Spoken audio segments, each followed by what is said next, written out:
All right, let's get to some Tiger stuff. Lose yesterday 5-4. The formula, Gator, the formula was not in play. The formula for this team in the early season, they've gotten to be an over 500 team by pitching and defense.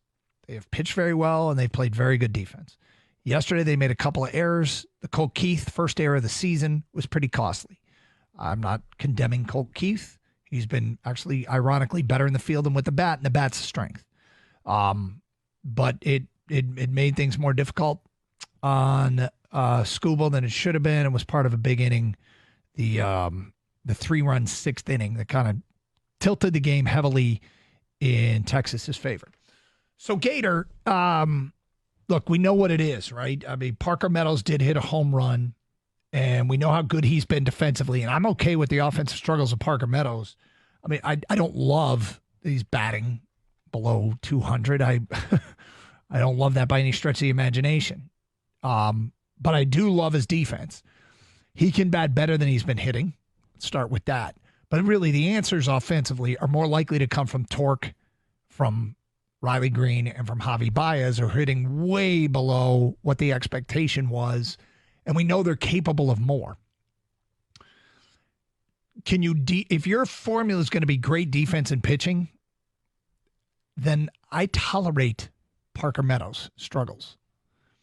It gets harder to tolerate when Riley Green's hitting 222, although his on base has been pretty good. But the power stroke, Torkelson's had no power, hitting 211, although he barreled one up yesterday. He's had a bunch of doubles, though. But he's paid to get the ball over the fence. And Baez, we know his issues are well documented. And RBI yesterday. Yes, and it was a big one. Mm-hmm. In the case of Parker Meadows, though, the guys asked A.J. Hinch this morning on the morning show, how are you handling the psyche of the young center fielder? And here's what A.J. Hinch had to say.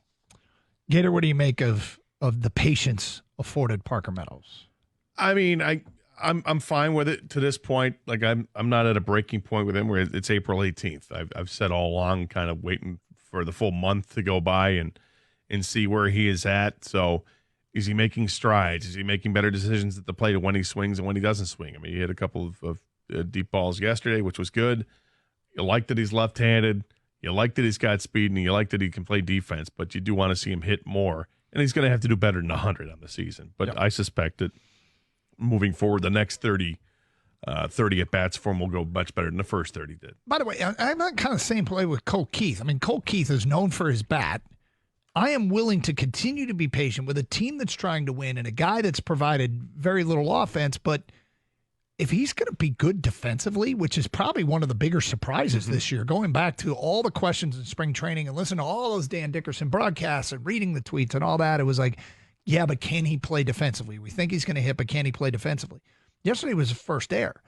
And, we'll see if he can keep it up. It's probably too small a sample size to do victory laps over his defense. But if he's contributing in that way into this team's potentially successful formula, could be an interesting watch. Now, but he is going to have to hit, and I suspect. I'm not suspecting. I'm expecting. I am too. Him to turn the corner and start to hit. I think he's had some really good bats. I think he's got a good eye at the plate, and I think also to an extent, like every other rookie in Major League Baseball, you're going to get squeezed. Umpires know that you're a rookie, and they don't care. Mm-hmm. In fact, I think they discriminate against you. They're going to call anything that's questionable. They'll call for a strike. All right. Next up, the booing of Javi Baez, which I know you and Stoney talked about earlier in the week. Happened over the weekend, and Baez addressed it. It came up to A.J. Hinch about what's fair and what's not, and here's what the Tiger manager told our morning show. So this question, the way he answered it, it's like a hot grounder. That could have gone a variety of ways. It didn't turn into a headline. A.J. Hinch didn't get after the fans, but he also kind of acknowledged, I understand your frustrations. We understand your frustrations. Well, and Javi did too. Yeah. To a point, I mean, he's like, you can boo. Booing's fine. I get it. He booed everywhere he goes. He understands. And, would he like to be cheered as opposed to have everybody on the positive side? Yeah. But he said, what bothers him is when people cross the line, when you make it personal, when you swear, when he's got his family's in the crowd and yelling stuff and his family's hearing it. That's a little rough. But if you're just going to boo him, he's okay with that. And I think AJ Hinch took the same path. Everybody's fine with it. It's not what I do when I go to a game, but I understand why people do. Mm-hmm.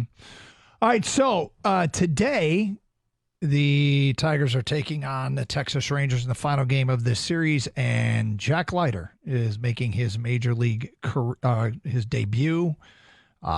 He is high draft pick. Did he go 1-1? I think maybe in second pick overall, but he's not had a great minor league career to this point. I mean, he's only been in for a couple of years, but it's not like he's had this great rise through the minors. He was picked second overall in the major league draft. So Tigers going after a rookie pitcher here today. It would be nice to see them not make him look like Cy Young. Well, yeah, exactly. Because we've seen enough of that. It feels like, hey, so-and-so making their debut, and next thing you know, it's 6 innings with 1 earned run and 4 hits. And you're like, come on. Mm-hmm. Be better than that. Let's see him get after him. Let's see the bats light up. Have good at bats. Make them work, because that's something young pitchers, it seems like they're going to have to face is base on balls. Get on the base pass. How about stealing some bases? Well, got to get your fast guys on base, too. Well, yeah. Do it. As you heard, they want to get Parker Meadows to take advantage of that. Kenta Maeda going for the Tigers. Tiger Baseball is next. Stay safe, everyone, and treat each other with respect. 97.1.